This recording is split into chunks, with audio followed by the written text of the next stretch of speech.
Bienvenue dans l'émission Guide Asso, le centre de ressources et réseau d'antennes de ressources pour la vie associative dans la Vienne, l'accompagnement des associations, tout type d'associations, leurs bénévoles et leurs dirigeants. Bienvenue.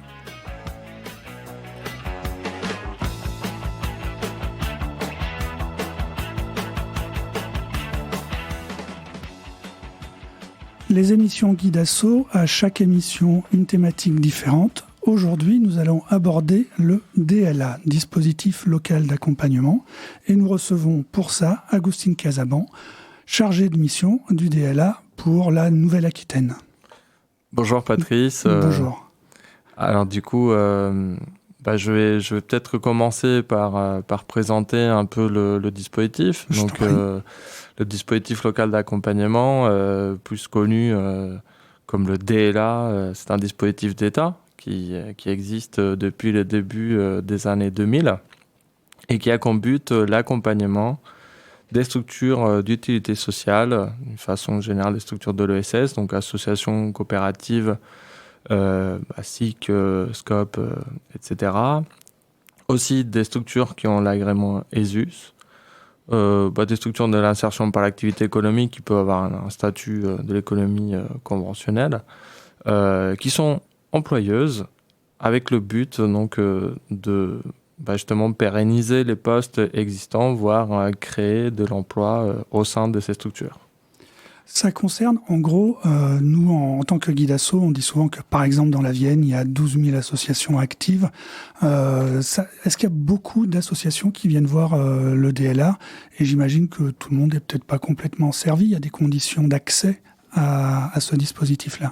Alors du coup, il y a une cible au niveau du dispositif qui concerne les structures qui sont justement employeuses. Après, il y a d'autres structures qui ne sont pas forcément la cible, mais sur lesquelles on donne quand même une importance, des structures qui sont sur le point de peut-être créer un premier emploi, parce que justement le but de l'accompagnement, c'est de voir au-delà de la création de l'emploi, comment faire pour le pérenniser, d'avoir une stratégie à terme en termes du modèle économique, en termes du projet des structures qui nous sollicitent.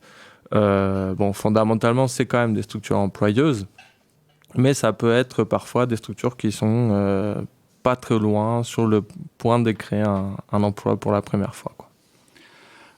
Quels seraient les conseils à prodiguer à une association qui se demande est-ce que je cherche à faire un DLA ou est-ce qu'il faut que j'attende? Qu'est-ce qu'il faut mettre en place? Comment ça se passe l'analyse, le conseil premier? Alors du coup, donc au niveau du dispositif, on a 4 étapes. Il y a une première étape d'accueil où justement on présente comment fonctionne le dispositif. Une phase de diagnostic où on rentre dans les détails des besoins d'accompagnement. On élabore un plan d'accompagnement et on imagine justement mettre en place un parcours par la suite. Après, donc il y a des instances de consultation, d'autres têtes des réseaux, d'autres acteurs de l'accompagnement, de partenaires financiers qui s'appellent les comités d'appui. Et puis après, une fois que ces instances sont passées, on passe à l'accompagnement en tant que tel.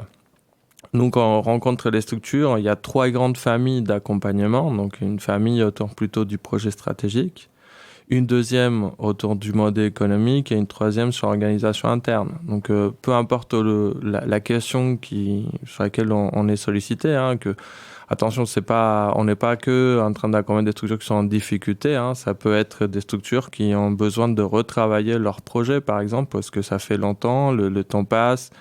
Il y a des évolutions dans tous les territoires, au niveau des besoins, au niveau des usagers, au niveau de partenaires. Du coup, en fait, moi, je suis un peu un militant de toujours commencer par la question du projet. Donc, c'est aujourd'hui, est-ce qu'il y a un projet formalisé? Est-ce que à partir de ce projet-là, il y a la possibilité d'imaginer donc des déclinaisons plus opérationnelles? Et en fonction de ça, donc du coup, on attaque la question du diagnostic en voyant justement si si ces aspects-là, donc ces trois grandes familles, même si nous on aime bien les séparer, ils font toutes partie d'une même organisation, mais on essaye justement de voir quelle orientation prendre par rapport à ces trois axes. Et donc du coup, après, en fonction des échanges qu'on a avec les membres des structures qu'on rencontre, on peut axer là. Mais je pense que la première brique, le premier conseil, c'est quoi le projet? Est-ce que c'est formalisé? Est-ce que ça fait longtemps que vous l'avez travaillé? Et ça a des implications importantes pour plein de choses, notamment le grand fléau aujourd'hui, la vie associative. Donc, la première question à se poser, c'est quoi notre projet? Comment on peut mobiliser des personnes autour de ce projet-là? Pratiquement, d'expérience, est-ce que les gens arrivent avec vraiment un projet associatif rédigé d'une certaine manière? Est-ce qu'il y a plus souvent des associations qui arrivent avec, elles savent ce qu'elles font, pourquoi elles le font, pour qui elles le font, comment elles le font, tout ce qu'il y a dans un projet associatif, ou est-ce que c'est dans les têtes de certaines personnes et puis en fonction des différentes personnes que vous rencontrez au moment du diagnostic, les choses varient, les gens disent une chose sur l'asso, les autres disent une, tout le monde ne le comprend pas de la même manière ou ce genre de choses?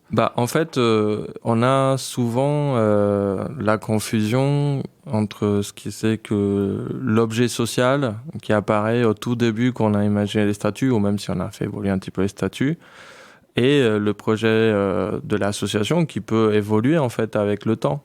Donc je dirais que très souvent, il n'y a pas une formalisation du projet, et c'est pour ça que je dis peut-être il faut commencer par cet aspect-là qui est un peu la clé, notamment par rapport à ce que tu dis, c'est comment on entend tous, est-ce qu'on entend tous la même chose quand on parle de notre structure associative ou autre. Et ça, c'est la première brique sur laquelle déjà on doit se mettre d'accord en interne, légitimer le projet vis-à-vis d'abord en interne et puis après de toutes les parties prenantes, donc usagers, partenaires, financeurs, etc. Donc oui, effectivement, un des conseils, ça serait avant de solliciter un DLA et donc quelque part un prestataire externe qui va venir regarder et donner une vision extérieure sur le projet, au moins commencer par tous être d'accord sur ce qu'il y a à faire ensemble, comment le faire, et les conséquences financières, parce que l'association, c'est un gigantesque écosystème qui commence par des membres, une activité, mais derrière, il y a effectivement toujours à un moment ou à un autre l'argent et les relations avec le monde extérieur. Alors du coup, il est vrai que très souvent, l'accompagnement concerne l'actualisation du projet associatif d'une façon plus abstraite et la façon de le décliner sur un territoire, sur un lapsus de temps, ce qu'on appelle le projet stratégique. Donc après, c'est plutôt questionner un peu cette étape-là, mais moi si je dis ça, c'est aussi parce que en général, peut-être on arrive avec des questions beaucoup plus opérationnelles du jour des membres de l'association, soit au niveau de la gouvernance, au niveau des salariés, et peut-être on oublie des éléments un peu plus essentiels qui concernent le projet. Donc je ne dirais pas qu'il faut absolument travailler le projet avant de faire appel à DELA, ça peut faire partie de l'accompagnement, mais en tout cas, moi, le conseil que je donne, c'est dans un premier temps de se poser ces types de questions plus abstraites. Pour certains, ça peut être considéré comme une perte de temps, mais pour moi, c'est ce qui donne sens vraiment à la vie des structures associatives. Donc, si on n'a pas ça en clair, le reste, peut-être qu'on va, si on arrive à résoudre une problématique plus du quotidien, ça va être peut-être comme une espèce de patch qu'on met dessus, et bon... Le pneu, peut-être qu'il va crever à terme, quoi. Donc, Alors, si je le traduis en langage pragmatique associatif, est-ce que, si j'ai bien compris, ça veut dire qu'avant de se poser la question de savoir si on peut embaucher ou si on doit embaucher quelqu'un, ou si le poste d'une personne déjà embauchée est en danger, il faut réfléchir à d'autres choses que juste la question de l'emploi? Oui, tout à fait. Moi, je pense qu'il existe pas mal de dispositifs aujourd'hui qui permettent de financer la création d'un poste. Justement, l'idée de faire un accompagnement, c'est de pouvoir avoir une vision un peu plus à moyen terme de comment la structure, après, une fois qu'il n'y aura plus ce financement-là, elle pourra pérenniser le poste. Parce que le but, c'est quand même que la personne qui est embauchée puisse continuer son activité, que ça ne soit pas un financement one-shot. La plupart de ces types de financements, d'ailleurs, ils ont comme but lancer un peu la structuration d'un projet. Mais à terme, même si, l'idée c'est de poser des questions. Est-ce que, en général, on est sur des modèles économiques hybrides? Est-ce que on part sur une partie activité économique? Est-ce qu'on a eu certains partenaires? Quel type d'appel à manifestation d'intérêt ou appel à projet on peut solliciter pour la suite? Et donc, du coup, l'idée, c'est justement, en partant de la base du projet, ça permet de savoir quel est le niveau d'utilité sociale, quel type de compétences au niveau des pouvoirs publics on va pouvoir mobiliser. Et ça facilite un peu, après, derrière, la recherche justement, du bon interlocuteur pour trouver du financement. Est-ce que, mettons les pieds dans le plat, est-ce que trop souvent, il y a des salariés dans des structures qui prennent la place ou ont pris la place de la responsabilité que devrait avoir un conseil d'administration et que donc du coup il y a des formes de lacunes partout, il y a des trous partout dans la raquette et que le salarié sait plus pourquoi il travaille et le CA sait plus trop pourquoi il paye ou je sais pas, est-ce que j'exagère? Non, en fait, c'est vrai que c'est une question à se poser. Je pense qu'aujourd'hui, on vit toujours dans un questionnement du modèle associatif. Parce que justement, parfois, justement, le manque de formalisation d'un projet, ça permet pas de distinguer dans un premier temps quelles sont les différentes actions qui découlent des bases donc plus abstraites sur les objectifs, qu'on se met un peu plus à moyen terme, et la distribution, en fin de compte, du travail entre bénévoles et salariés. Parfois, malheureusement, on a un peu l'impression qu'on recherche tout simplement un administrateur comme on cherchait à commander une pizza. Et en fait, justement, l'idée, c'est de... Et puis après, aussi, parfois, on peut avoir des cas où il y a des structures qui sollicitent la création d'un poste salarié pour décharger la gouvernance. Bon, c'est vrai que dans certains cas, ça a du sens, mais dans quelle mesure et avoir bien la limite entre les deux, c'est une question essentielle pour avoir une vie associative saine, dans laquelle chacun est vraiment à sa place et on n'a pas un salarié qui est débordé ou une gouvernance qui est débordée. Pour revenir à ta question initiale, malheureusement, ça arrive, mais justement, le but de ces types d'accompagnement, c'est pouvoir faire un peu la part des choses et pouvoir justement redonner sens au travail de tout le monde, quoi. Alors si je faisais un travail de journaliste un peu en mode feignant, j'irais voir les FAQ, la foire aux questions sur le site du DLA. Et la première question, c'est comment puis-je être sûr que le DLA va me servir ? Ah là là, c'est une question droite. Vous avez 3 heures. En fait, moi, c'est un peu en lien avec ce que je disais tout à l'heure, c'est que c'est la possibilité d'avoir une réflexion en dehors du quotidien. Donc du coup, déjà, il faut passer du temps dessus. Donc la première question pour que ça serve, c'est est-ce qu'on a assez de temps ? Est-ce qu'on va passer assez d'énergie sur quelque chose ? Et puis après, une autre chose fondamentale, c'est que même s'il y a l'intervention d'un prestataire, par exemple, parce qu'on a un fonds d'ingénierie qui permet de financer l'accès à l'intervention d'un prestataire qui est spécialisé sur certains sujets, le prestataire, il va venir, entre guillemets, titiller les membres de l'association pour qu'après, elle fasse quelque chose de ce travail-là. L'association appartient à ses membres. Et le projet de l'association, c'est pareil, appartient à eux. Donc, oui, comment dire, l'horreur qu'on peut avoir, nous, chargés de mission DLA, c'est qu'à la fin de l'accompagnement, le rapport final de l'accompagnement termine dans un tiroir et qu'on fasse rien de ça. Derrière, il y a un plan d'action, il y a des choses à mettre en place, mais c'est aux membres de l'association de s'approprier de ça pour faire quelque chose par la suite. Il faut rappeler, on est sur en moyenne 5 jours d'accompagnement sur une année civile. L'idée, c'est vraiment c'est quand même un dispositif qui mobilise quand même pas mal de moyens, c'est-à-dire mobiliser un prestataire, payer 5 jours d'intervention pour des structures d'utilité sociale, c'est quand même pas rien. Mais après, c'est pas la baguette magique, il faut quand même s'en approprier pour pouvoir justement donner une utilité. Après, je pense que c'est important aussi d'avoir un travail en partenariat avec les différentes têtes des réseaux. Une fois qu'on termine l'accompagnement dans le cadre du DLA, les structures en général sont adhérentes à une fédération ou à une structure qui fédère l'ensemble soit par les secteurs d'activité ou par rapport au type des collectifs et des choses comme ça. Voilà. Aussi, ouais. Et donc la question, c'est après comment on fait pour vivre les préconisations du consultant, le plan d'action. Et c'est d'où le sens aussi des comités d'appui. On mobilise aussi d'autres structures. Et d'où l'intérêt aussi d'avoir des échanges réguliers avec Guidasso pour avoir ces interactions avec les structures qu'on peut avoir en commun, quoi. Il y a quelque chose qui est sous-entendu là depuis 2-3 minutes dans tout ce qui se dit, c'est en fait il ne faut pas considérer le DLA comme un aboutissement mais comme un point de départ, c'est-à-dire qu'au bout de l'accompagnement de 5 jours en moyenne, il ne faut pas s'attendre à avoir une solution faite, c'est une solution à appliquer potentiellement. Exactement. En fait c'est...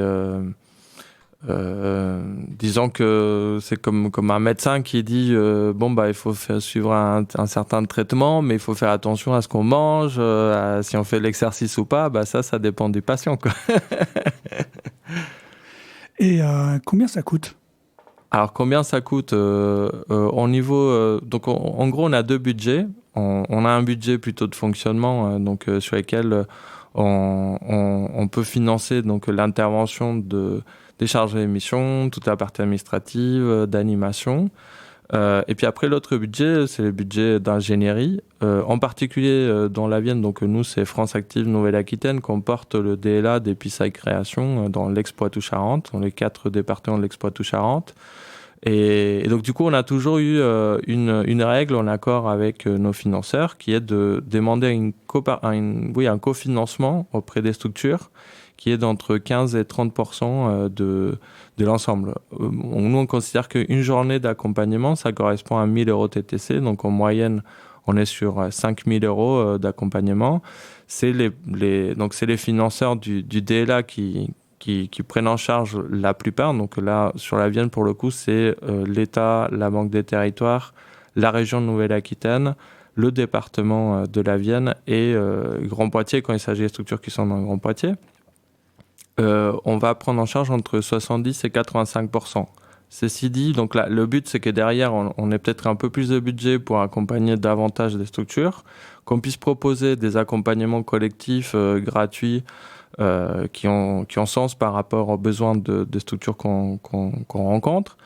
Et puis après, il faut quand même dire que si vraiment il y a une structure qui vient nous voir parce qu'elle a une difficulté économique, il ne faut pas que le cofinancement soit un frein pour pouvoir accéder à l'accompagnement. Donc évidemment que dans un cas comme ça, on va demander 0 en fait. Le coût, ça peut varier entre 0 et pour une moyenne de 1 500 euros pour un accompagnement de 5 jours. Mais encore une fois, il ne faut pas que ça soit un frein pour pouvoir y accéder, quoi. Un autre mot-clé qui vient d'être cité, donc là on a parlé surtout depuis le début de l'émission d'accompagnement individuel à la structure. Il y a la possibilité d'imaginer des accompagnements collectifs. Est-ce que c'est quelque chose qui est récent ou c'est quelque chose qui, dans la pratique, a du mal à se mettre en place parce que les associations, souvent, sont la tête dans le guidon et qu'elles n'arrivent pas à lever la tête pour faire des choses collectivement ?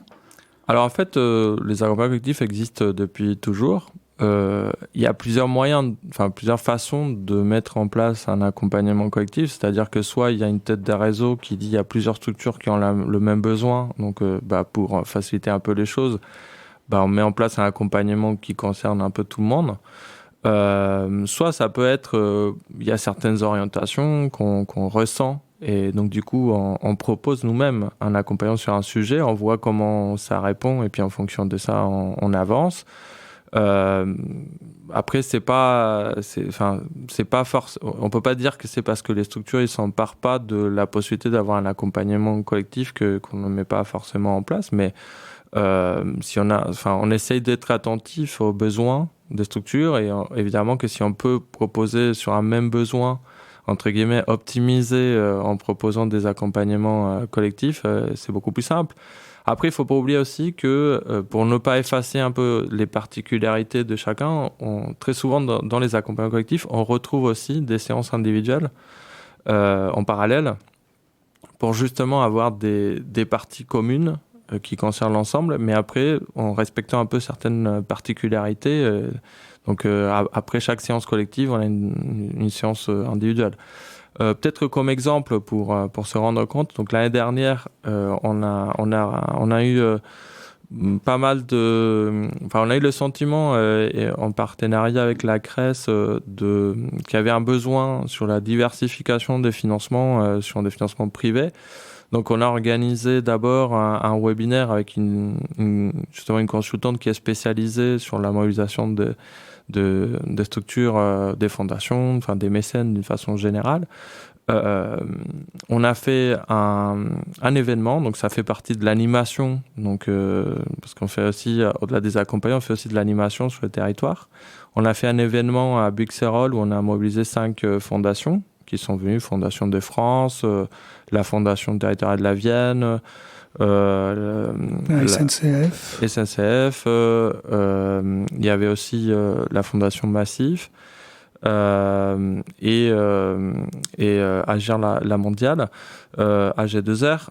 Du coup, on a mobilisé à peu près 70 personnes qui ont été présentes et à partir de ces recueils de besoins, on a mis en place un accompagnement collectif où il y a eu 8 associations qui ont été bénéficiaires d'un accompagnement avec la consultante qui avait fait le webinaire et qui avait été présente aussi à cet événement-là.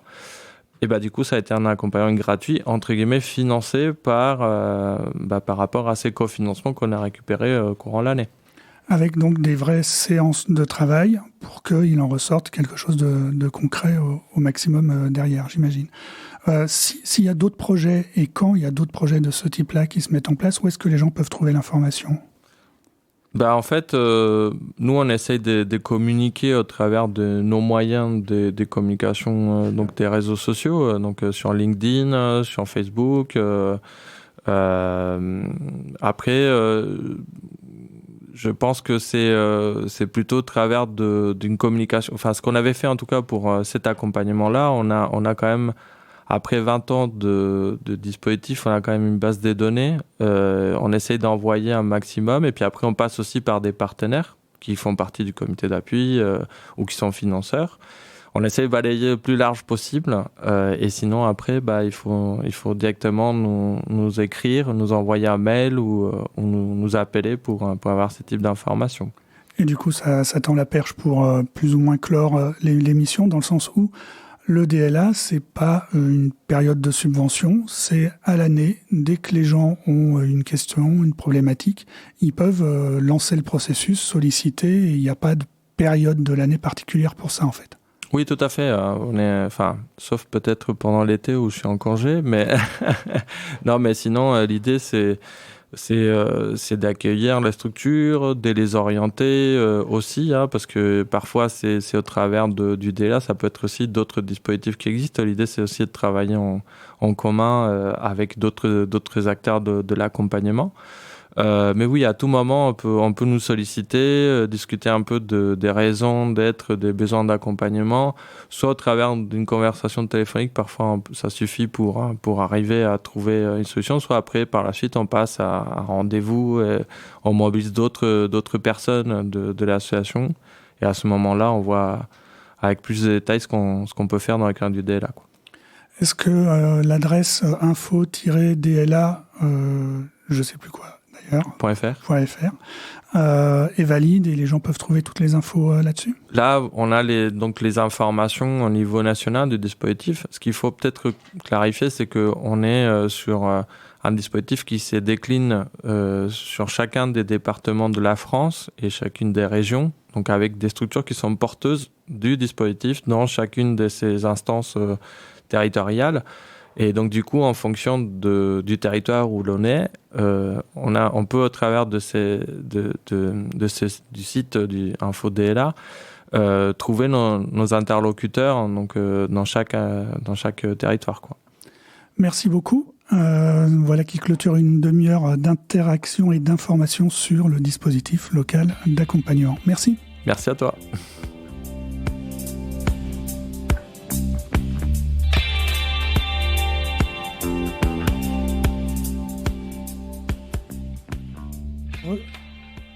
Retrouvez nos antennes et référents Guidasso sur la Vienne sur Facebook Guidasso 86.